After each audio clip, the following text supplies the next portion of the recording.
Добро вечер, почитувани гледачи. Понеделнички ја стартуваме новата сезона, новиот циклус на дебатните тренд анализа на телевизија 24. Жртва на внатрепартиски суети или вистинска политичка одлука во прав политички момент. Зошто се повлекува од функцијата министерот за здравство Арбен Таравари? Додека граѓаните очекува еден нов квалитет на јавните здравствени услуги, а лекарската фела достоинствени плати и достоинствени услови за работа, сега се соочуваме предизборно со еден нов циклус на кадровски промени во врвот на Министерството, кое годишно располага со буџет од околу половина милијарда евра. Каде по патот заглавија реформите, оние кои беа најавувани, оние кои беа ветувани во предизборието, и има ли лек за здравството од кое направивме хронично болен пациент? На овие теми вечерва во студиото на телевизија 24 мои соговорници се министерот за здравство во заминување Арбен Таравари. Добро вечер, министра. Добро вечер. Убаво кажав во заминување, зашто веќе официјално е дека ќе се повлечете. Дефинитивно, и да се победи, да не се победи при заминување. Така. Доктор Калина Гривчева-Старделова, председателка на Лекарската комора. Добро вечер, докторка. Добро вечер.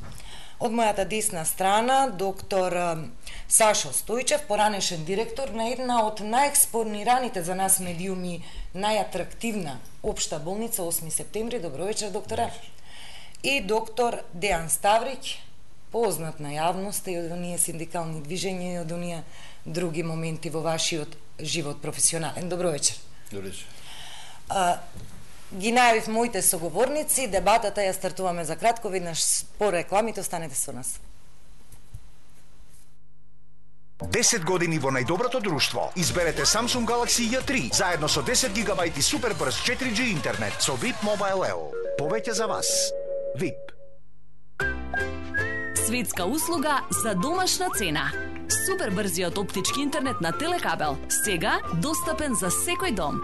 Симетричен интернет до 40 мегабити за 1000 денари, до 100 мегабити за 2500 денари и ненадминатиот супербрз интернет до 1 гига за 3500 денари месечно. Сите пакети се со неограничен сообраќај. Нема обврзувачки договор. Телекабел, 20 години доверба.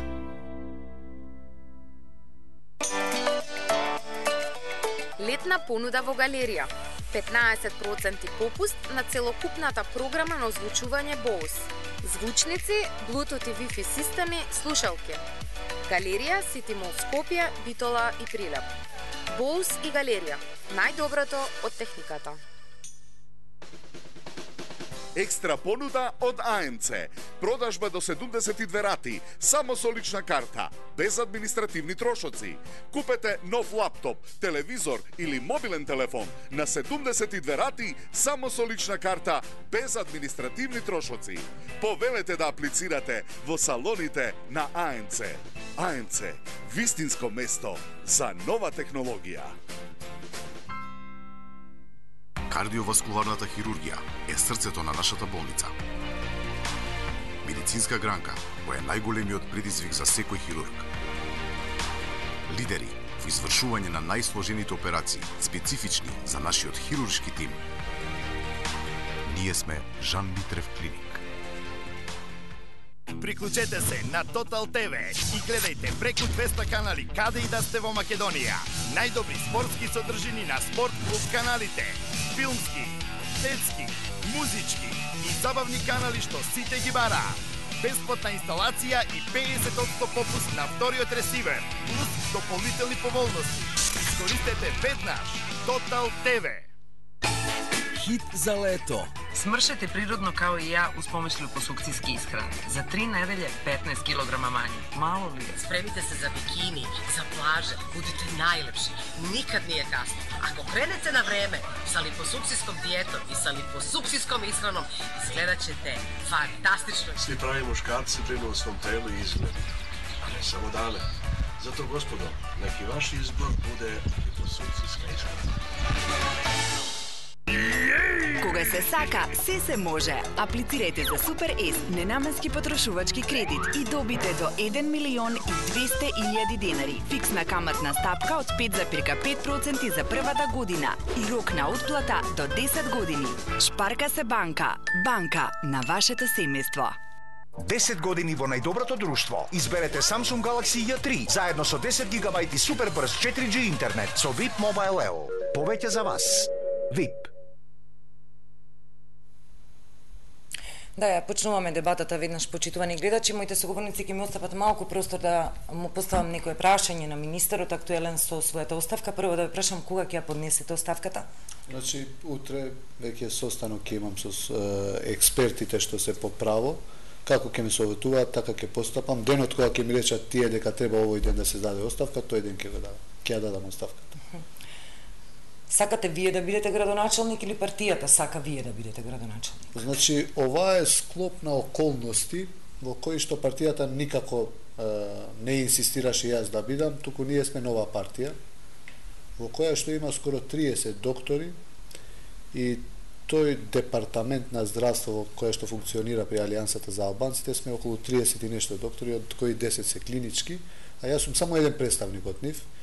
И бидејќи здравството беше припаѓаше на Алијансата, тој одсек на доктори ме избраа јас да бидам министер. Меѓутоа, бидејќи тоа и припаѓа на Алијансата, јас се надевам и после изборите на тоа место ќе продолжи човек од Алијансата за албанците, каде што има многу квалитетни доктори. Што реков склоп на околности ова моја кандидатура за градоначалник? Ние сме нова партија релативно, 2,5 години и дојдовме во ситуација што јас сум министер поради 36.000 гласови кои што стојат позади мене и господинот Села и сега доаѓа еден процес во нашето постоење како партија кај што треба да се вратиме и да бараме доверба од народ. Министре, знаете ли дека на коцка ја ставате вашата политичка кариера која што го направи само првиот чекор? Само да ви кажам, значи тоа воопшто не ми значи, јас кога влегов во политика не влегов за да успеам и да направам големи успеси за сопствена политичка кариера зборам, влегов за да промовираме модел на ново политиканство, да речам нов начин на политикување или нов начин на политичар во Македонија. Воопшто не ми значи тоа. Ако ме прашувате, јас ќе ви кажам дека многу покомфортно се осеќав како доктор во клиниката за неврофизиологија, малце помалку комфортно како министер за здравство и многу помалку комфортно ќе се осеќам како градоначалник. Меѓутоа, доколку Алијансата за албанците не освои неколку градоначалнички места, каков кредибилитет има Арбен Таравари да биде министер за здравство, која во сопствениот град изгубил избори? Почна во Гостиварот, кај што потекнувам ја, да се збори на големо дека Арбен Таравари има дил со Невзат Бета за овој да биде министер, а тој да му ја препушти општината и направивме на крај, требаше објективизам, да направиме одредени сондажи. И се виде тука дека јас сум над Невзат Бета, за да освоиме град како партија, да бидеме појаки и во следните избори да излеземе уште подобри. Тоа беше сопствено решение без да влијае никој. Сакам да ве прашам уште во овој дел ќе ми дозволат гостите, останатите во студиото. Велите не ми значи мојата лична политичка кариера, ви значи ли разочарувањето што го предизвикавте кај гласачите? Дозволете, пред неодамна беше на еден од вашите Facebook статуси на социјалните мрежи, па и јавно кажувавте: имам волја за промени, ќе бидам упорен. Вие не дочекавте ниту 100 дена влада. Значи, почнав со волја, голема волја, бидејќи од таму потекнува, многу ми значи здравството и после политиката продолжува професијата. Имам уште 20 години до пензија и многу ми значи здравството да функционира како што треба и дадов се од себе, а ова воопшто не ми беше во план да се кандидирам за градоначалник. Меѓутоа, склопот на околности и многу ми значи разочарувањето на граѓаните, и македонци, и албанци, и турци, кои денеска одговарав можеби повеќе од 500 пораки на кои што им одговарав и им објаснував дека во овој момент многу е битно една лоша политика која е кај албанската популација, посебно 15 години, која е крајно криминализирана како во централна власт, така и локална, треба да почнеме од долу, доколку да, можеме и поводот не ми е успееме. политиката овдека, сигурно прочитавте здраво таравари, чао таравари. Тоа сега е на социјалните Животот мрежи. е таков. Од денот кога влегов, реков дека еден ден ќе излезе. Да, но тој ден не очекувавме никако дека нема да бидат ниту 100 дена влада по толку пиар и кампањи. Ве молам да продолжиме во делот на здравството. Кампањи немало воопшто, а пиар има, мислам, секое министерство и немало нешто посебно. Да, но тој пиар ги треба очекувањата, нели малку од гласачите. Пари не сме потрошили ниту еден ден да, на и реклама. одиме едно по едно. Доктор Кестарделова, очекувавте вакви брзи промени во Министерството за здравство? Едно нешто да се разбереме, јас сум председател на лекарска комора, се обидуваме да политиката ја ставиме малце мимо лекарската комора. Колку годи да можеме, не можеме стално. Тоа е политика. Веројатно треба на сите да ни е јасно дека во политиката има промени, па дали биле брзи, дали биле спори, меѓутоа тоа е дел од политика. Јас не сум политичар, не се разбирам како тоа иде. Сигурно има тие што се бават одговор на тоа. Доктор Стојчев, може би вие ќе се оградите од политиката. Генерално прашувам како фела, значи имаме промени во врвот на Министерството за краток период. Познајќи го господинот министар повеќе од 10 на 12 години, мене ми е лично криво што тој не продолжува, бидејќи од самиот почеток, кога тој стана министер, ние многу често се слушавме, баравме заеднички јазик, мораше нешто да се направи, тој влезе со голема желба, со голем мотив, нешто да направи, но верувам дека ова е повеќе од тој мотив, тој лично негов став, да се надевам и тој што ќе го замени, дали ќе биде тоа овој месец, наредниот месец, по изборите локални, независно кој ќе дојде, од која партија, во здравството треба промени од корен. Мислам дека секој што ќе дојде на негово место ќе има поддршката од најголем број на вработени во здравството од белиот мантил, за да се обидеме, тоа нема да биде воопшто лесно, да го вратиме дигнитетот на белиот мантил, кој подолги години, под низ години веќе беше тотално разбиен и ставен под тепих. Јас му посакувам голема среќа и се надевам дека познавајќи го него и како човек и како личност, дека ќе успее и во оваа желба да стане градоначалник, па може би погасно уште може 20 години до пензија, може би ќе стане повторно министер. Ќе се врати. Да. Доктор Ставрич, го исцрпевме кругот со вас. Вакви брзи промени во Министерството за здравство при најави толку за реформи, за сето тоа што го очекувавме сега, изненадување. Па големо изненадување, да. Јас лично ми е драг министерот и колега и му посакувам успех во понатамошната кариера политичка. Меѓутоа, покрај личните партиски обврски, Министерството значи, министерот значи обврска кон сите граѓани. Значи, тој е министер за здравство и од него зависи и здравството како систем и здравието на граѓаните во крајна линија. За жал, од политиката не можеме се оградиме било што да обавуваме како функција, затоа што политиката не тангира секојдневно сите нас и има последици по нашите животи, директно. Министерството за здравство беше десетина години, особено последните 6 години, дел од еден корумпиран криминоген систем, за кој очекувавме во овој период да добиеме податоци. За жал се уште нема ништо такво и очекувавме да настанат сериозни промени во смисол на персоналот, односно структурата на Министерството. Сега не знам каква е ситуацијата, меѓутоа мислам дека нема некои битни промени. Очекувавме да дојде до... Сега е малце критика кон министерот, меѓутоа така е. Очекувавме тие штетни проекти и по здравството, и по граѓаните, и по пациентите пред се, да бидат укинати, тие функционираат. Значи, персоналните решенија исто, оние ступидни проекти на економски директори, управни одбори, непотребни, кои ги обременуваат здравствените институции и ги успоруваат, тука немаме се уште никакви промени. Така да не должам, ова е долга тема. Ако ми се дозволи само да објаснам на доктор Ставрич. Да, повелете. Значи, точно е тоа дека учинокот е укинат. Имаме утре ќе излеземе или задутре со сите работи што ги направи Министерството. Заедно со лекарската комора и со медицинските факултети и со синдикатите за здравство се работи на нов закон. За да се укинат 20 директори е многу лесно да се рече со зборови. Меѓутоа, за да се смени законот, би требаат неколку месеци. И новиот закон за здравствена заштита веќе се подготвува, во кој што се подготвува да нема двојни директори, да бидат само еден, да се обедини комплетно клинички центар, да нема здравствен дом и општа болница, туку да се соединат во медицински центри, како што беше порано, да се рационализира здравствениот систем. Меѓутоа, тоа интензивно се работи во Министерството, екипа од 20 до 25 луѓе од сите структури што се поврзани на некаков начин со здравството.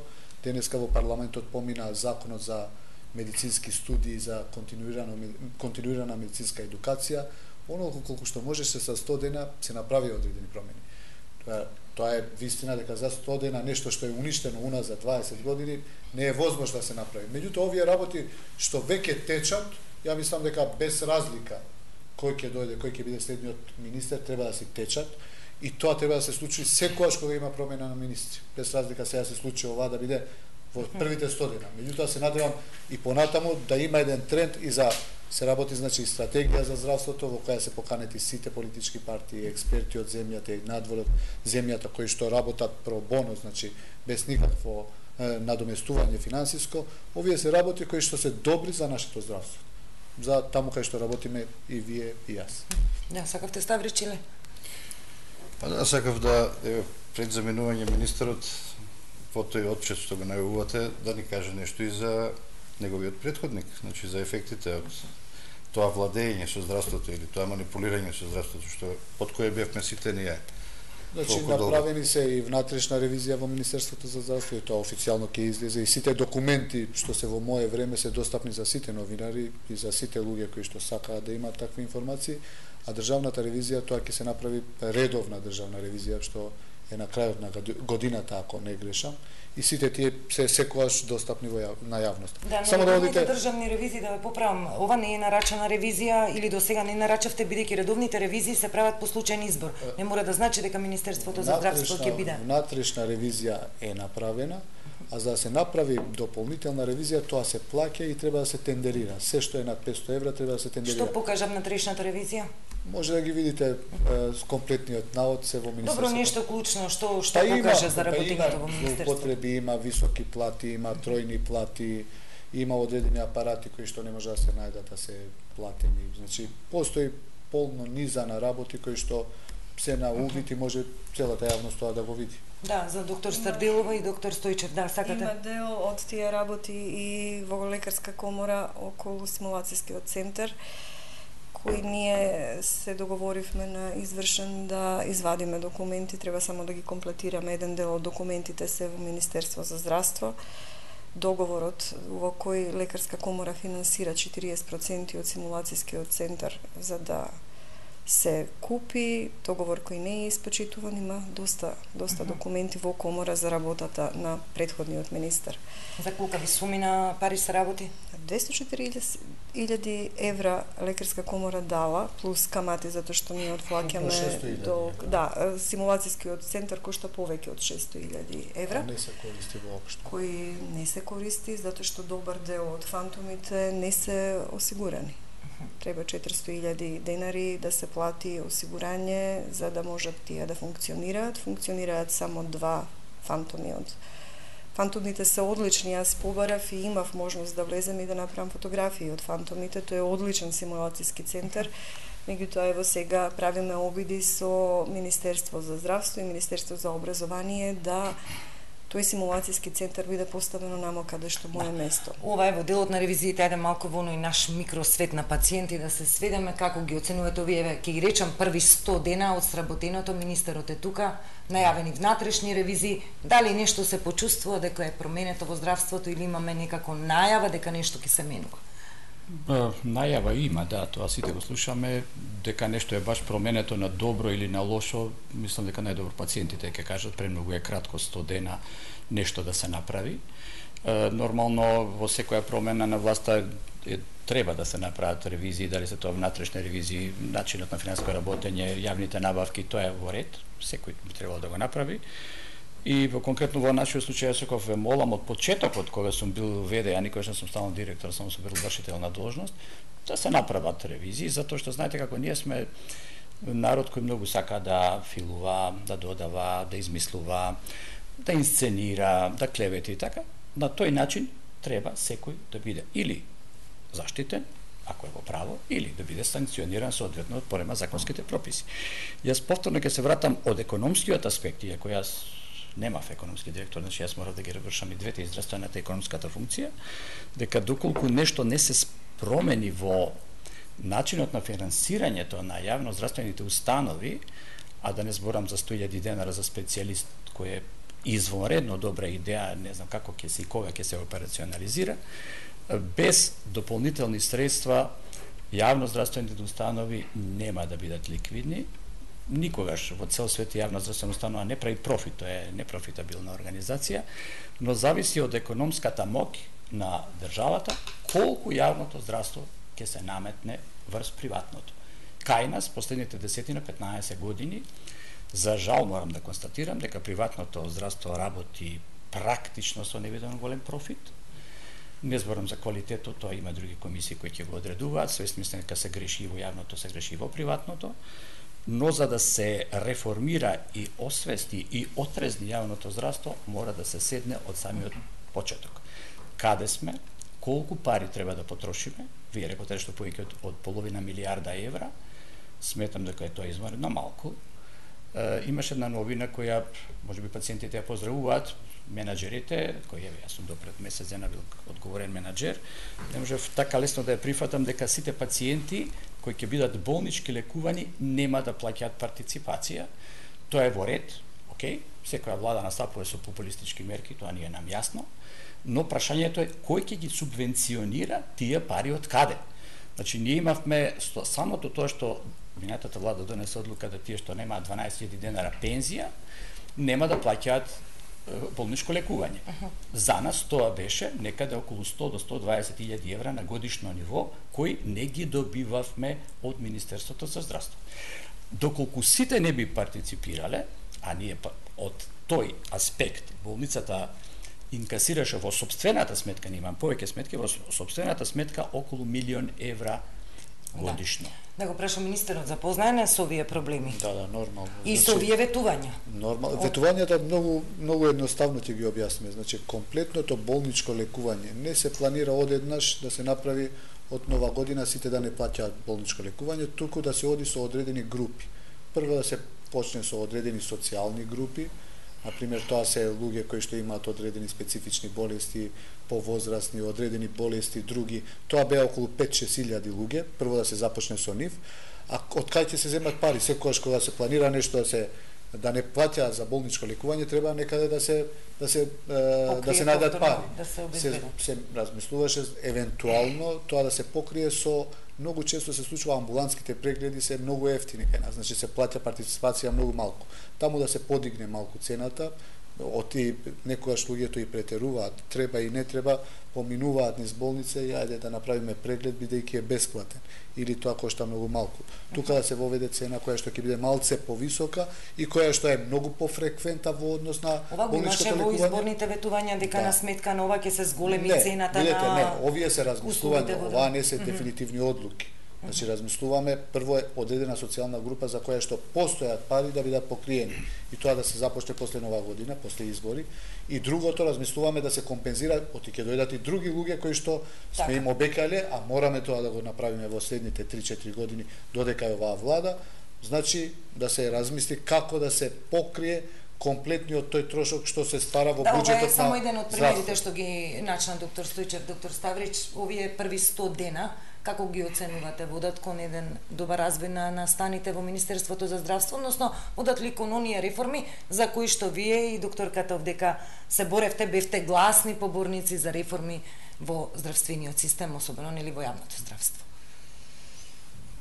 Каде ги препознават? Нема да се ограничам само на Министерството за здравство, јас генерално не гледам реформи во општеството. Значи, функционира истиот систем од претходно. Истата поставеност, истите структури, де факто. Има кадровски промени, но ние кои се познаваме, знаеме дека де факто и нема некои сериозни кадровски промени, дека тоа е истата бизнес структура која функционираше и претходно. Како нема, па ние добивме сите клиники, професорот до мене, докторот е разрешен токму нели од министерот Таравари во вашиот мандат сега. Да, вие така, господин Таравари... Да, жал. Моје лично Па зашто видување потпишавте дека тогаш? успешен директор кој е разрешен. Зашто? Политички. И пак имаме политички решенија. Политички директори, политички комесари и така натаму. Ние се боревме против тоа. Ако да се сеќаваме. Сите директори не се боревме за поставување на стручни директори, не само директори, стручни луѓе на соодветни места. А имаме политички решенија. Ја зборува ли докторке Кои вашиот соборец не синдикален мора да се подобри од претходните. Делумно, јас сепак мислам дека овие состојби кои ги имаме во здравството и во општеството ќе се задржам на здравството, не се направени за 100 дена. Направени се за многу години наназад. Да, меѓутоа се менуваат добар дел од нив за 100 дена. Се менуваат и за година дена. До толку брзо, тешко дека ќе успееме. Onda тешко и следниве 10 години дека ќе се променат. За 100 дена тешко дека ќе се успее да се сменат многу работи кои нас не фалат. Објективно, сменети се доста работи, ајде да кажеме. Ајде. Нели студентите немаат веќе испит интермедиарен. Добро. Нели специјализантите нема да имаат веќе на пола на специјализет. Нема да имаат во процедура. Нели е во процедура околу плаќањето по учинок, да тоа се реши, она за кое ние штрајкувавме. Да, продолжено е времето на мој термин. И тоа. Така да, ајде, да дадеме шанса. Само Јана Ставрич би му реплицирал, доколку ми дозволите. Значи, ако планираме во една ноќ, се смени власта и се да биде више розево, се да биде деполитизирано. Се согласувам дека политика има и во здравството, за жал. Меѓутоа, не е стрикно како што беше. И се случи нешто што не требаше да се случи, а се случи. Што е тоа? Што ние почнавме бавно да ги именуваме директорите. И доколку почнавме со тоа темпо, значи, да избираме по квалитет, некои да не ги смениме. Меѓутоа, фати, мораше да се назначат, да се потпишат избори и во една недела имавме и такви директори кои што не саботираа, кои што правеа проблеми, кои што не чистеа, не ги отвараа вратите, ги иритираа пациентите. И тоа беше грешка што во 5-6 дена ние забрзавме да ги смениме сите и таму има одредени грешки. Не се сменети сите, има одредени што останаа, меѓутоа тоа е мал број. Дали се сите политички? Пола-пола. Како? Пола-пола. Не се сите политички. Дали разрешувањето на доктор Стојчев е политичко или професионално? Па ја би рекол дека повеќе е политичко. Мада професорот Стојчев јас сум рекол дека бе еден од добрите успешни приказни во здравството во минатите 10 години. Како бевте разрешен? Од каде дознавте, професоре, дека сте разрешен? Зашто? Со кој образложение? Образложение немаше од интернет порталите. Не, јас се видов со професорот. Да, се видовме ние ден тоа претходно. Кабинет кај мене, да. Желбата на министерот беше да моето име се јави во кандидатските листи. До последен момент името го немаше, а беше врзано се со датумот 5 август. 5 август беше денот пред 6 кога се распишаа локалните, до 6 можеше, не до 5 може да се направи, така да јас не добив од никого ветување дека ќе останам, како што не добив ветување дека и ќе бидем разрешен, значи беше статус кво ситуацијата. Она што, знаете како, она што мене лично малку ме погодува беше тоа што во предизборието малку поинаку се дискутираше на оваа тема, дека тие што се успешни, а ние сме 4 години најдобра болница во државата, тоа неоспорно не може никој да го порекне, дека на тие ќе им се даде шанса, сметејќи во тоа дека јас никогаш не сум се бавил со политика и ние пред емисијата се усогласивме дека кога почна штрајкот за борбата против наметнатото плаќање по учинок, кое за мене беше сулуда идеја и ден денес сметам дека е така и добро и одлично тоа што ќе го нема и формално, бидејќи во нашата установа тоа никогаш не се ни применувало. Значи, во жесток конфликт последните 3 години со структурите претходни, но имав поддршка од целокупниот колектив кој сега е над 900 луѓе. Колку сум јас, нели, разочаран, тоа не е ни битно, индивидуата не значи ништо во јавноздравствениот систем, но сега поддршка во облик на петиција? Па имав поддршка од над 90% од вработените, но јас забранив да излезат на улица. Едноставно не сакав тоа да се случи, бидејќи има верба и се уште има верба во оваа ситуација, во оваа влада, и затоа јас мирно се повлеков, апсолутно, статусот мој апсолутно не е решен.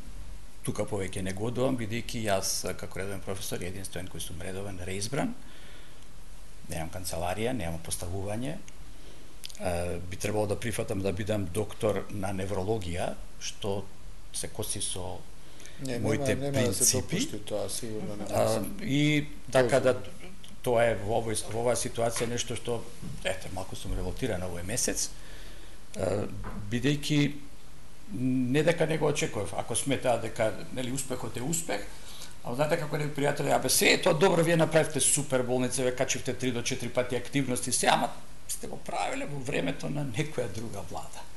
И сега тоа е малку вака кој е... Да. Тоа е оно што сите имаме проблем. Се препознаваат луѓето во цела држава со некоја влада, со некого. Тоа дефинитивно е превише. Кои се ингеренциите на комората да ги заштити своите членови, лекарите од политиканство и од политика? Јас бев член на структурите на комора и во изминатиот мандат. Или да преформулирам, доктор Старделова, да ги заштити професионалците во своите редови? Се обидувам. Дефинитивно да. Значи, оно што сакав да кажем е дека нашите состаноци као председател на подкомисија за реформи во терцијерно здравство, баш и во периодот околу штрајкот и сите тие трзавици што го имаше терцијерното здравство, сите тие проблеми ги молев колегите без оглед. Значи, кој е член на која политичка партија, тоа е личен избор. Меѓутоа ги молев колегите да во комора дојдат као доктори. И тоа и ден денес го молам кај колегите. Мислам дека ние имаме право и да бидеме членови кои каде сака која партија, меѓутоа во комората сме само доктори. И она што ми е цел за овој свој мандат е да се обидам да го вратам достоинството на моите колеги. И она што ние направивме, сметам дека е одлично, направивме една, да кажеме, комуникација изврсна со коморите стоматолошка и фармацевска комора. Така да веќе се препознавме дека имаме заеднички проблеми, заеднички потешкоти и нешто што можеме заедно као група поголема. Не случајно доктор Ставрич ја наметна темава со овие политички, кадровски решенија, па еве вели докторката да ги заштитиме, се обидуваме, па токму вие сега пред 2-3 минути рековте дека половина од разрешувањата се поради професионални причини, а половина разрешувањата, значи да се разбереме, јас ќе ви излажам ако речам дека 100% ние сме неполитични. Вака вика пред една година, пред 5-6 месеци вика нема политика во здравство, а вриеја до политика, имаше секакви директори и ако сме критични, ако сме реални, сега е многу по-деполитизирано отколку пред 3 месеци. Како министре, како е, кажете ни со пример, значи, како е деполитизирано? Не повеќето, посебно во клиниките, во ретки случаи, повеќето баравме најдоброто кадровско решение што е. Значи во секоја клиника размислувавме, анализиравме, меѓутоа тоа не траеше. Дојде моментот кога мораше да се распишат избори и трчавме. По провинција може да се избрани директори по политичко решение. Што е тоа што ги заштитуваме докторите? Законот за доктори, кој што со години седеше во лекарската комора и кај министерот за здравство бившиот и никако не доаѓаше на дневен ред во парламент, а имаше закон за пациенти, одма после избори, после формирање на владата, ВМРО излезе со тој закон. А замислете, 7-8 години му стоеше во канцеларија. Што направивме? Тоа веќе е ставено и се става во новиот закон за здравствена заштита. Со синдикатите, господине Ставрич, не знам колку се гледавте порано со Тодоров. Сега јас сум имал повеќе од 5-6 средби со синдикатите, заедно со нив сме се сретнали и со премиерот за да изнајдеме најдобро решение за сите доктори кои што работат во јавното здравство. Значи, оваа може би за 100 дена, не знам дали со Тодоров се гледале 5-6 пати и да се координираат, затоа што мене ми е многу битно, ја и на председателот на синдикатот на клинички центар, му реков дека јас сум на твоја страна, значи јас сум, ти ме представуваш мене. Така да, комуникацијата со лекарска комора, не знам како било порано, сега ние 3-4 пати, може би 5 пати, 6 пати, и со стоматолошка комора, и со фармацевска, и со комората на доктори. Подобра комуникација не знам дали постоело. Повеќе закони што се работат, едното што помина денеска во парламент за медицински студии, во комплетна координација со медицински факултети и лекарска комора, Министерство за здравство. Значи, комплетно координирано се работи за доброто на лекарите, а кога ќе бидат лекарите во добра позиција во општеството, верувајте ќе имате задоволни пациенти. Тоа ќе рефлектира. Јас само ви говорам, господин министер, значи се сеќавате на што рекот и вие, мислам дека учествувавте во него како штрекоч. Онда добро се сеќавате дека 20 на дена воопшто министерството не препознаваше. Иако идевме по 400-500 луѓе секојдневно во паузата пред министерство. Па потоа не препозна. Па влеговме во едни чудни преговори со нерелевантни покрај нас институции, како што беше Гранкови, од некои измислени синдикати и така натаму. Значи, на страшна манипулација од тогашната власт и здравствена власт. Штрајкот заврши како што заврши, без некој ефект или бенефит по нашите барања, пошто известно време јас си дадов оставка на функцијата на и искочив и од јавното здравство воедно, затоа што лично сметам дека ако сме се залагале за одредени принципи и ако треба да продолжиме да работиме во такви услови, јас нема да продолжам да работам. И тоа и го направив. Искочив од тој систем. Она што денеска ми пречи, а сега го поздравувам тоа што комуницирате со редовно комуницираме. Да. Затоа што тие институции комплетно замреа, и комората, и синдикатите, па и друштвото, да речем, до сега. Сега ќе треба да се покажат сите во своето делување, така да таа комуникација е апсолутно здрава и природна. Значи, тоа се асоциациите на професионалците, асоциации исто и на пациентите, кои треба... Нема асоциација на пациенти што не е дел од законот во креирањето на новиот закон за здравствена заштита. Да. Значи, не го креира тоа Арбен и ова ќе биде. Значи го креираат комори, медицински факултети, сите синдикати. Тоа е добро. Меѓутруженија. Да заврши со ефект позитивен. Се надевам со широк консензус и на крај ќе се пуштат до сите партии да го видат тоа, ако имаат евентуално нешто приметби повторно, оти правиме закон за нас кој што ќе вреди следните 10, 15, 20 години. Правиме стратегија што е добра за сите. Не зборам за ВМРО, за СДСМ, за ДУИ, за Алијанса. Зборам генерално да направиме убави работи кои што утре сите ние тоа ќе го осетиме. И како пациенти, и како лекари, и како здравствени работници. Оно што ни е нас најважно е она предлог закон за докторска дејност што го подготвувавме во лекарска комора што се инкорпорира. Тука морам да кажам само дека обстојувањето на проектите Мој термин, учинокот де факто и беше напуштен година дена пред смена на власт од самата претходна власт. Не беше баш. Па беше, занемарен. Не беше, затоа што не функционираше и на беше законски тоа стоеше и сега законски стоеше, но не се спроведуваше. Се спроведуваше, беше намешталка, меѓутоа во некои места, на пример на некои клиники и се користеше. За да се казнуваат одредени. Примерната намена на тој проект беше дисциплинирање на лекарите и соодветно наградување спрема послушност. Да. Значи, го применувавте вие во болницата? Еве вели доктор Ставрич веќе бил напуштен во поголемиот дел од болниците во последната година. Ние никогаш не сме го применувале. Мојот менеджерски тим и јас најдовме модус кој се чита меѓу редови. Тамо стои дека вие морате здравствениот работник кој слабо работи тој месец слабо, нели? Имаме изварено силна информатичка служба, 7 луѓе работат, што е огромна болница. И јас секој 15 добивав кои се тие доктори кои нема да остварат учинок, ќе добијат помала плата. Јас пишував два документа. Еден документ со кој ги упозорувам дека треба да работат повеќе и втор документ со кој требаше они само да го потпишат дека они мене ми бараат да работат повеќе.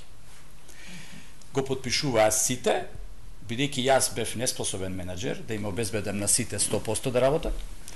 Никој не добиваше под 100%, а точно и факт е дека 5, 10, 12, 15 доктори, а ние сме 218 во моментот, добиваа 105, 110, 112, 115%. И мене апсолутно не ме беше потребно никакво плаќање почетно да знам кој работи, кој колку работи, кој колку допринесе во колачот, бидејќи ако сакате да бидете реален менеџер, мора да ги знаете сите. Не да верувате само на тоа рекла казал ова е добар, ова не е добар. Јас сепак сум тамо 35 години и ги познавам сите кои се реални работници, кои се блефери, кои се политиканти, секакви имаме нели во сите установи, но кај нас не може ниту еден доктор да се пожали дека добил под 100%. Сите добиле 100%, а најдобрите добиле до 15% плюс. Така да само да завршам мислата од преска. Тоа е фиктивен проект, значи со намена таква како што реков, не за реално вреднување на работата на докторите. Значи тој проект, една од работите во кои инсистиравме на Штреков, имаше основен недостаток, немаше методологија и начин за проверка на квалитетот на работата на докторите. Значи само количеството се третираше. И се уште така. Сакам да кажам дека тие, а поготово тој проект, пред се ги крши правото на пациентот, односно законот за пациенти. Пред се за избор на лекар и понатаму и други права. Крши многу членови од колективните договори. Значи, со приморувањето на лекарите да работат на одреден или на некој неадекватен начин и така натаму. Значи, тоа е нешто што дефинитивно мора да се тргне, како и мој термин. И мој термин е исто една уравниловка, да речем. Само овде не се согласувам, ќе ви реплицирам. Уравниловка. Значи, има тематични лекари, секундарно здравство, кои упатуваат во терцијарно или примарно во секундарно, таму кај што има место, а не таму кај што треба. Значи, тоа е уравниловка. Не сме ние сите исти, нели? Кај мене ќе дојде за едно, кај вас за друго, кај Саша за трето, а со мој термин, фактички, неговиот матичен лекар не може да го упати, ако треба кај вас, ќе го упати кај мене. Или обратно. Значи, не е проблем мој термин. Тој систем е прекрасен. Фантастичен е како систем, информатички систем во здравството. Значи, поврзани се и интегриран. Значи, тоа што направил добро Тодоров или Османи, тоа е добро. Што не е добро таму? Ние не сме ги одредиле компетенциите на примарен доктор, на секундарен, на регионални клинички центри, мораме да ги решиме. Ако не ги решиме, нема да имаме терцијерно здравство. Нема да постои. Ако не почне Тетово, Струга, Охрид, Битола и Штип да функционира, тогаш се ќе стигне од секундарно или од GP, од општите доктори, од семејните доктори, директно се ќе стигне на клиника. И тоа не е кривица на информатичкиот систем. Тоа е на тоа што не сме ги одредиле докаде одат компетенции на примарен доктор. Докаде одат во секундарни болници, општи болници. Докаде одат клинички центри и само клиничките болници, да можат да упатуваат во клинички центар. За да во клинички центар докторот кој што работи да има време за вежби, за пациенти, за трудови, за специјализанти, за испити, за колоквиуми. Ако не го решиме ова, не сме решили. Значи мора на докторот му го невозможува мој термин. Да. Меѓутоа како систем тоа е добар. Поврзано е фармација, примарно здравство, секундарно, терцијерно, фонд за здравство. Сега се обидуваме, веќе се прават обиди за да тоа биде поврзано и со Министерството за информатика, со Министерството за внатрешни работи. Тој информатички систем е прекрасен. Значи, како систем зборам за функционирање за здравството. Многу работи, податоци, ние практично спиеме, односно имаме систем под кој што има страшни податоци за трудови, за работење на трудови. Меѓутоа, не го искористуваме како што треба. Набргу тоа ќе треба да се отвори. Да биде... Да. Меѓутоа, како систем не е лош. Како систем, ред, ама е директна последица. Да ми се случи фацијалис, да речеме. Добро. Еве, не знам, на памет зборам. Сашо е експерт за фацијалис, вие не сте, вие сте за Паркинсон. Добро. Мене системот ќе ме прати кај вас. Или имаш варијанта да се прошеташ и да дојдеш директно. Доколку почнеме клиничките болници да ги пуштиме да работат како што треба и да се плаќаат по толку колку што работат од фондот, верувајте дека нема да упатуваат се во Скопје. Меѓутоа, кога ќе поставиме и норми, ова е што треба да се работи во клиничка, ова е во секундарна, ова е во примарна. Се што ќе се упати освен ова, ќе биде казна за тој што го упатува, за институцијата од кај што упатува, тие пари ќе одат во терцијерното, во секундарното, во клиничката болница. Ова не се последици на нефункционирање, тие се информатичари. Што ќе им речеш, тоа ќе го направат во мој термин, односно во електронско здравство. Ние сега не велиме дека системот како модел, што вика доктор Ставрич, тој може извореден, но го гледаме контекстот и неговата применливост во сегашниот амбиент, значи нас. Тоа се значи. Ние праксата и применливоста на сето тоа. Ние со закон ќе мораме да ги поставиме точните компетенции на семеен доктор, на секундарна здравствена заштита, на клинички болници и на клинички центар. Прашањето беше со овие реформи што ги направивте промени за мој термин, што добива сега пациентот квалитативно подобро од предходно? Значи, тоа сакам да прашам. Пациентите пред се сега имаат отворени термини многу повеќе отколку порано. Второ, докторите во терцијерна здравствена заштита може да изберат време, да не биде ограничено за 10 минути мора да го прегледа пациентот. Има до 45 минути, докторот треба да избере. И освен тоа има и одредени промени кои што ги дадоа, ги предложија и од клиничките болници и од клиничкиот центар кои што се направени технички. Многу скоро ќе има и досие на пациентот, ќе видите тоа е прекрасна работа, значи на што е пациентот, например, што добивал терапија последните 2-3 години, на што е алергичен, на кои лекови почесто ги користел, значи тоа е досие на секој пациент која што е... Знаете дека тие податоци се достапни на секого на клиника? Болничар, сестра, технички персонал може да влезе? Па чак и надворешен човек може да ги гледа тие податоци. Не би требало да биде. Ама може. Не би требало. Тоа се лични податоци, директно се треба да се заштитуваат, затоа и не ги пуштаме досиеата, бидејќи очекуваме од законодавство да ни кажат точно кои работи треба да бидат заштитени, да бидат само за докторот, одредени работи само за фармацевтот, одредени работи само за семејниот доктор и одредени работи што се општо може да бидат познати и за сестрите, медицинските сестри. Значи на тоа се работи, затоа досиеата и не се пуштаат во употреба. И јас би само дополнила, додека имаме закон за право на пациенти, секој пациент може да се прошета и да дојде кај било кој доктор во терцијерно здравство без упут, без ништо и да очекува да биде прегледен и најчесто се прегледен. Значи додека немаме закон за докторска дејност, додека не се ревидира закон за здравствена заштита, и овој дел околу мој термин ќе прави стално проблем. Затоа што луѓето се научени да мора сега одма. Никаде во свет нема сега и одма во терцијерна здравствена установа. Се слагам, тоа не е новост. Половина од пациентите наочно се конјуктивити. И повеќе од половина на пациентите во инфективно над 100 на вечер се фебрилни состојби кои што може парацетамол да даде или нешто да го третира општиот доктор. А, например, каква е состојбата на травма? Сега скоро имав ситуација каде што требаше да се бараат ургенции за да се направи брза операција преку мој термин на жена. Јас мислам дека нормално системот е девастиран, е дегенериран. Не можеш комплетно кога ќе функционира тоа, не треба тогаш тимот на министерот или директорите да интервенираат за одредени случаеви. Меѓутоа, додека тоа се среди, а тоа сигурно ќе трае минимум година, 2-3 за да почне нешто да функционира како што треба, нормално доаѓаат во предвид и такви ситуации. Меѓутоа, ние сме, и ова е добро од минатата власт, мора и тоа да го кажам, времето на чекање. Македонија е лидер во регионот. Со што? Со сите методи. Овде пациент ќе се жали, например, доаѓа порака, дека се жали дека за магнетна чека 1 месец. И се молам. Одете Хрватска, Словенија, Австрија, Германија, видете дали некаде има магнетна резонанца кај пациент кој што не е итен да се направи за 1 месец. Или електромиографија, кој што воопшто не е итна метода. Се чека месец и пол или 2. И ви се жали пациент дека е многу долго, тоа сака побрзо. Ве молам, одете било каде. Да дискутираме за нашите итни случаи и пациенти на кои што им требала грижа докторска, не стасали, не успеле да стасат до неа во системот во кој што плаќаат нели за здравствено осигурување. Недостатоци во системот има, нема дилеми тука, дека има работи кои што не се прават како што треба, дефинитивно стои тоа.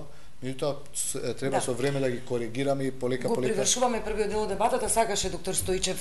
Да, мислам дека проблемот во јавното здравство е многу поширок од примената или непримената на мој термин и плаќањето по учинок. Ние треба да видиме какво е јавното здравство вон Скопје. И кои се буџетите што ги имаат болниците вон Скопје и кои се видот и обемот на услугите кои ги даваат вон Скопје, вклучувајќи ги и клиничките болници. 8 септември е општа болница. Секако да не го заслужува епитетот да биде општа, јас реално одбив да бидеме клиничка, бидејќи не сакам да се споредувам со Штип, Битола и Тетово, затоа што сме далеку над. Што се случува? Значи, има една флоскула која вика пациентот го следат парите. Воопшто не е така. Воопшто не е така. Значи, ако сме имале ние 70.000 прегледи во 2010, а во 2016 233.000, тоа се 3,5 пати повеќе, а буџетот ни е качен 100%. Значи, ние веќе секојдневно влегуваме во една дискрепанца. Ако Штип, зборам ко пример, декларирал дека ќе оперира 100 фрактури на бутна коска, а оперира 40, од тие 60, 20 дошле кај нас, 40 отишле на клиника за травматологија, кај што лежат во ходници, кај што се една од најоптеретените клиники, по наши информации, бидејќи ако нема тамо место, нема каде освен кај нас, и креирањето на загубата. Втората работа, која никој не ќе да ја зборува, е многу јасна од економски аспект. Не може DRG цената да биде 10 години непроменета. Не постои држава во која DRG цената 10 години е непроменета. Како и да било, колку и да било, компарирано на моите податоци што ги има од 2009 кога сме биле во една болница, значи јас сум бил полковник, сум имал 38.000 денара плата. Мојата плата како директор до вчера беше 59.600. Но моите колеги кои имале 22.000 како граѓански лица во армијата, сега со се дежурства имаат 65.000 денари, која е во пензиска основица со 40% придонести, бруто плата е близу 100.000. А ние кажуваме дека се содржи во DRG цената. Колку? Имплантација на колку? Ние работиме 500 големи операции во годината. Тој што не работи, тој е супер. Тој не работи, тој не губи, бидејќи нашата реална цена за имплантација на еден колк не е по 2600-2700 евра. Значи, ние свесно влегуваме во загуба од 600-700 евра по операција, бидејќи имаме најдобра ортопедија, ќе тврдам, во државата, и нека се обиде некој да ме побие, да ме демантира во тоа. И сега влегувате во тоа. Тој што работи, креира загуба, тој што не работи, не работи. Еден од директорите ми вика, јас успеав да го смалувам долгот. Како? Па смалив 30% од операциите. Добро, извини, што е, луѓето не се разболуваат од клиничка болница. Не, вика, ние донесовме одлука, тие што се над 30, тебе ќе ти ги пратиме. Значи, која е од клиничка болница на општа болница? Да. Се е апсайд даун. Сериозни и длабоки проблеми. Господа докторке, ќе продолжиме со дебатата по рекламите. Најавам уште еден блок реклами, па се враќаме во студиото.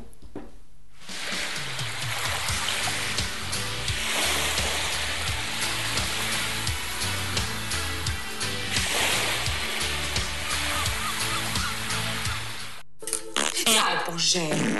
Ćao, Пеки! Ćao, Dušo! Ангелка го запознава Петар Стругар. Имам фиću, imam televizor u boji s daljinskim. Ljubav nemam. Ljubav mi treba. A evo ja ću da ti dam ljubav. Решена е да го фасцинира. Селска дроца и ај ти да вучиш рало. Gde ćemo večeras? А тоа и оди како политичар кој тврди дека е чесен. Имам фиću. Склон сам пиću и крвопроличu. Андрија и Ангелка. Вечерва 22. Srećni zaspivajte, srećni sonuvajte, razbudete se со нас, семејства драги. По повод 15-тиот роден ден на Дормео, добивате 15% попуст на сите душеци. Денеска Пола Македонија ви љубомори затоа што бевте со Моника Белучи, бевте во филм, се разбира, да не разбере некој погрешно. Го реконструираме патот до успехот на нашиот легендарен актер Петар Мирчевски, од сонот пред да се запише на академија. Пред приемниот испит сонував стално еден исти сон. Летам код еден замок, а на замокот има една порта, на портата има стражар. Стражарот е Марлон Брандо, со копие седи и никако не ме пушта да влезам. До Тито, каде фаќал врски. И вика, ти што сакаш да видиш? Викам, сакам да видам глумец. Вика, и ќе бидиш. Јас мислам дека со таа ургенција успеал да... Култните реплики во предождот. Мацо ќе пука, Мацо! Пукај бе, браточе. Пукај бе, браточе. Па се до улога во филм заедно со Моника Белучи. Некој сте замислувале дека ќе играте со Моника Белучи? Порано не знаев која е Моника Белучи. Наистина е толку убава? Не е толку, повеќе. Пепи Мирчевски или Пепи Пивцето не води ни својот животен пат. Гледајте не.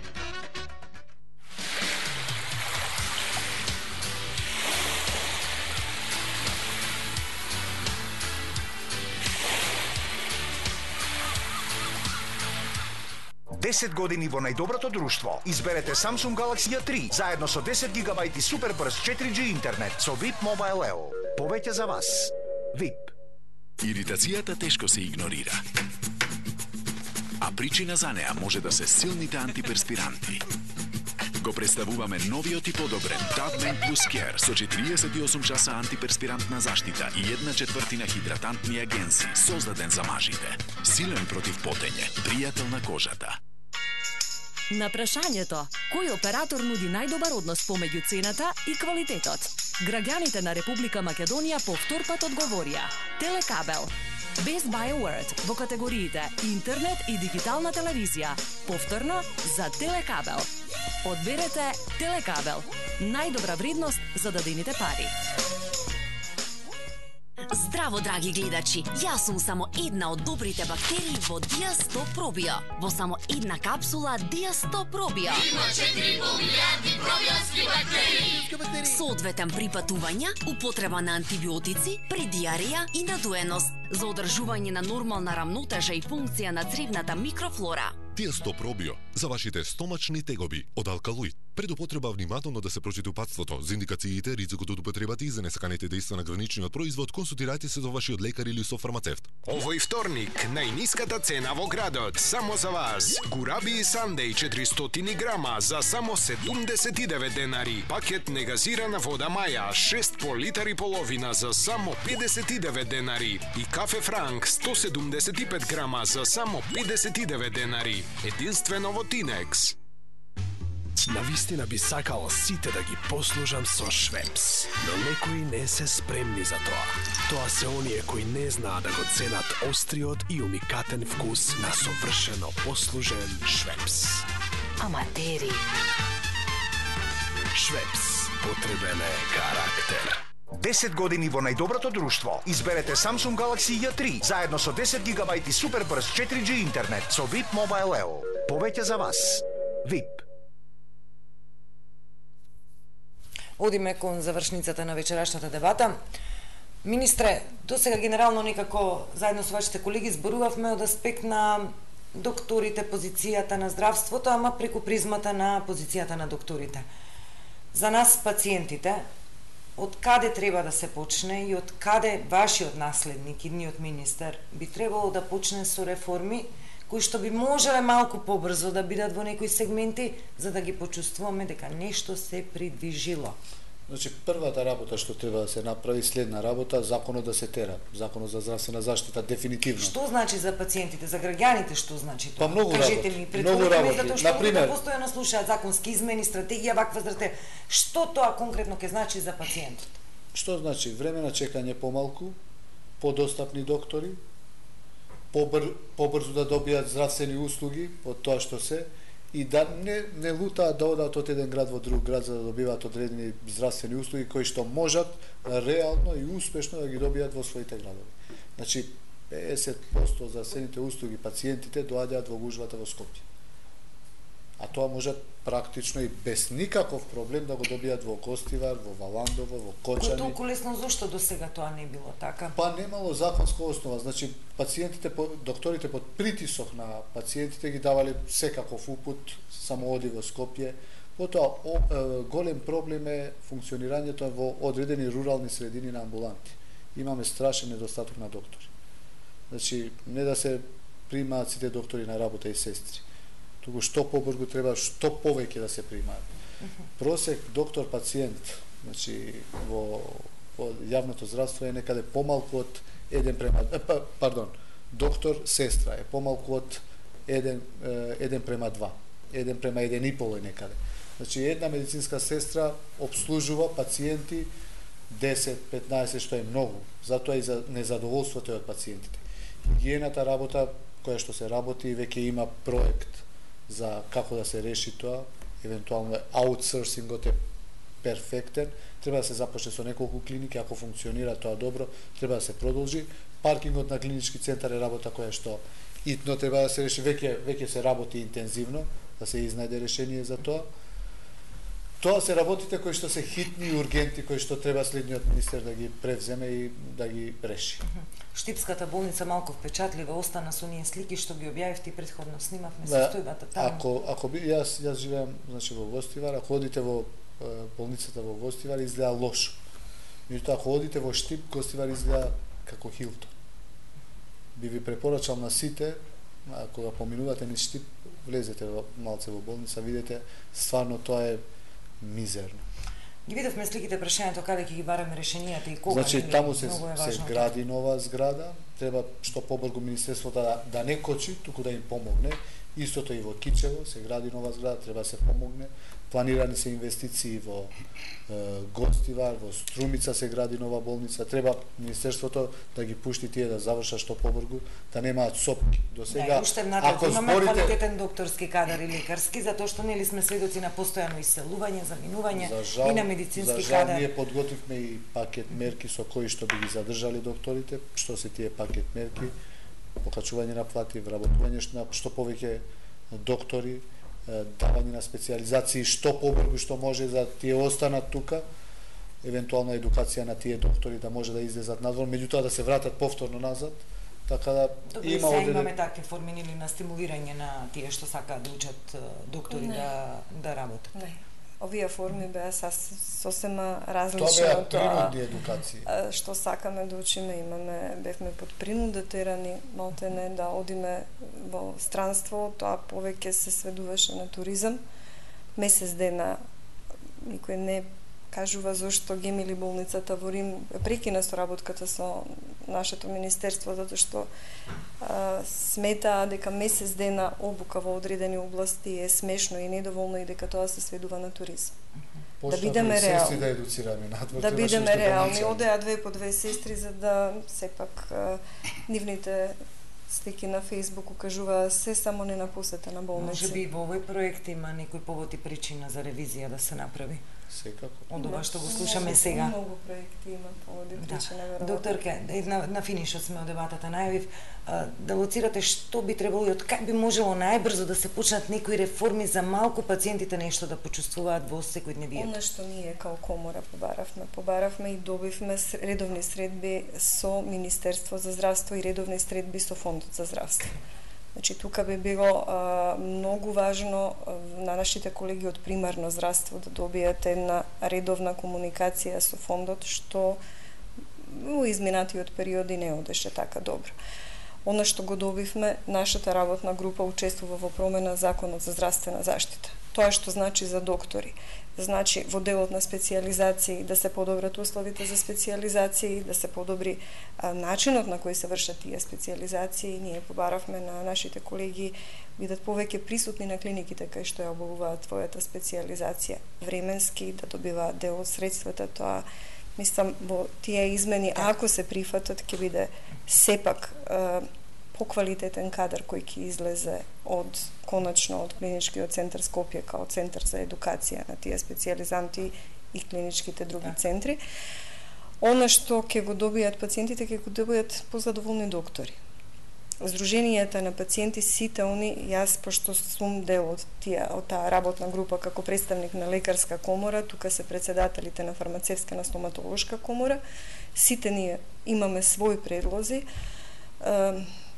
Таму се здруженија на сите здруженија на пациенти кои исто така земаат активно учество од својата страна на паричката гледаејќи. Она што мислам дека на секој пациент му е битно е да е докторот кој ќе биде со него во комуникација, биде задоволен. Така. Значи да има едно достоинство во својата работа, да не доаѓаме во ситуација да имаме 5 минути, пациентот не стигнал ни да влезе, да му викаме другиот не чека, нели, да не сме нервозни затоа што може секој да ни упадне и да не нападне. Тоа е прашање здравје. Доктор Стојчев, што би требало да биде приоритет? Приоритетот е според мене децентрализацијата, тоа што го кажа и господин министер, децентрализацијата и може толку стрикно, но релативно стрикно да се направи подолба кој што на кое ниво ќе работи. И од основа на тоа што заработил и сработил, така да биде платен. Значи, не може да кажеме ние, тука има и субјективни и објективни ситуации. Значи, беше еден наш професор кај нас да ги едуцира помладите и вика ја доаѓам од една друга клиничка болница и тамо во еден сатот веќе вие немате специјалистите се во некоја пицерија. Јас јасно тврдам дека кај мене докторите ако работеа до 3,5, никој не си одеше пред 4. Значи има чувство на некаква одговорност, чувство на припадност, чувство да работите со задоволство во една болница која континуирано оди напред. Но она што ние се соочувавме и затоа мораме да затвараме операциони сали кои, by the way, не се условни, но ние во нив илјадници пациенти сме оперирали последните 15 години, но не сме мокни сами да можеме да ги финансираме. Ние успеавме да изфинансираме нов центар за диализа, успеавме да направиме ново оделение за неврологија со центар за мозочен удар, успеавме да направиме 2 операциони сали со помош на Американската амбасада, успеавме да направиме ургентен центар, успеавме да направиме хидротерапија на физикална терапија и толку беше нашата материјална економска моќ. Но главниот проблем со кој сега се соочуваме сите во јавното здравство е недостаток на медицински сестри. Не по наше размислување, туку по методологијата која сме добили од Министерството за здравство. Во овој момент во болницата недостасуваат 200 сестри. Знаете што значи 200 сестри, имате не цели 300, недостасуваат 200. Но нели министерот даде дозвола конкретно за поранешна воена за вработување некој постапка? Дозволата е стигната од Министерството за финансии, бидејќи се распиша избори. Сега све се стонира. Се стонира, меѓутоа кај нас е и сигурно новиот директор ќе може да распише 60 сестри се дозволи. Така беше. Толку беше барањето за почеток. Да, видите вака, значи секој се соочувате со едно. Немате доволно средства, имате 4 милиона 243 милиона денара загуба. Никој не анализира зошто е таа загуба. Јас се обидов малку нели од економски аспект да кажам зошто е таа загуба, но тоа стои така. И кој е процентот на долгот во однос на буџетот кој секоја установа го остварува? Ја кажувам дека сме ние една од најмалку задолжените болници, бидејќи имаме 25% долг од буџетот кој имаме. Ние остваруваме буџет 16 милиона евра годишно, а имаме 4 милиона евра долг. Но ние не можеме да го враќаме долгот ако затвараме оделение. Значи кожно го спојавме со инфективно, затворивме едно хируршко, затворивме едно интернистичко кој од вчера се отвара. Значи ние мораме, затворивме операциони сали зашто немаме инструментарки, немаме анестетичарки и на кој начин ние ги одвраќаме нашата дезорганизација и хаотичност повремена, која беше доскоро, се надевам да Божет ќе се смени на подобро, иако не сум многу сигурен дека баш така брзо тргне како што кажува Дејан, дека сите очекуваме брзо, тоа не се решава така брзо. Нашата хаотичност во јавно здравство му конвенира само на приватното здравство. Не постои приватна болница, не постои држава колку на таква мала популација има толку голем број приватни болници и сите работат изворедно добро. Значи ние посредно ги бркаме пациентите во приватното здравство, на тој начин го сочувуваме и онака многу скромниот здравствен денар. 5% од плата се одбива за здравство. Во Америка има 17,8% за буџетот за здравство и повторно се во криза. Да, повторно на крајот, доктор Ставрич. Па, има тука уште што да се додаде. Во принцип, претходната власт со тие квази или лоши реформи што ги правеше во здравството, произведе лошо, нефункционално здравство. Ја произведе тамара, за жал, и многу други незнаени, неброени тамари кои не ги знаеме, и други такви случаи, и мислам дека е крајно време да сериозно се пристапи кон реални реформи во здравството. А тоа подразбира пред се реформа на Фондот за здравство, па потоа на Министерството за здравство и на институциите. Ние сме замислени како пациентоцентричен систем.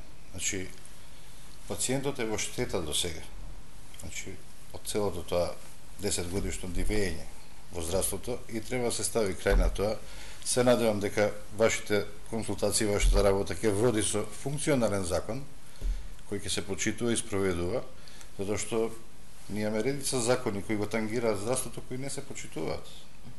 Осим моделот казни.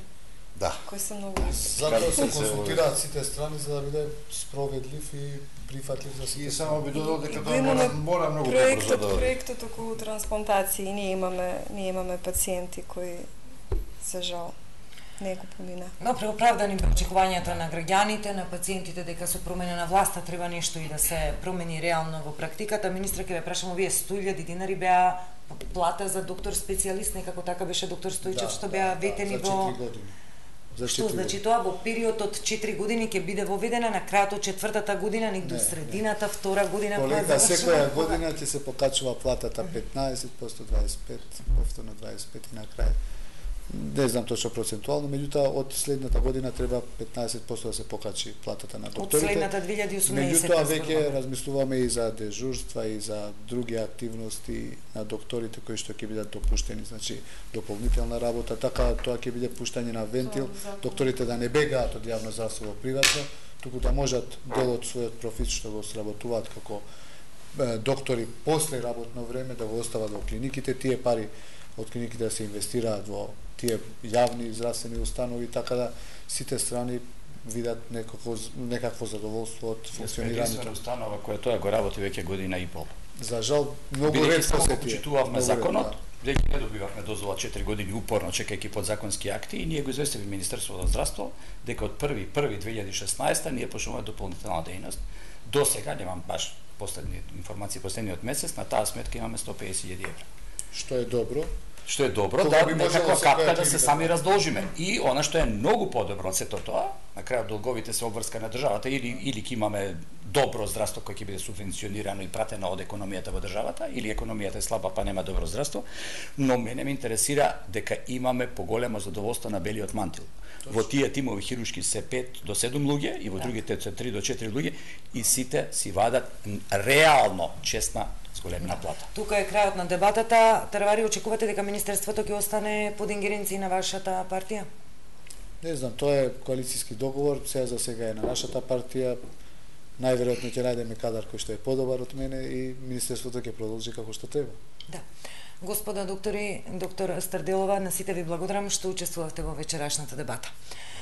Вам, почитувани гледачи, ви благодарам што не проследивте. Следува Дневникот на телевизија 24 од мене. Довидување.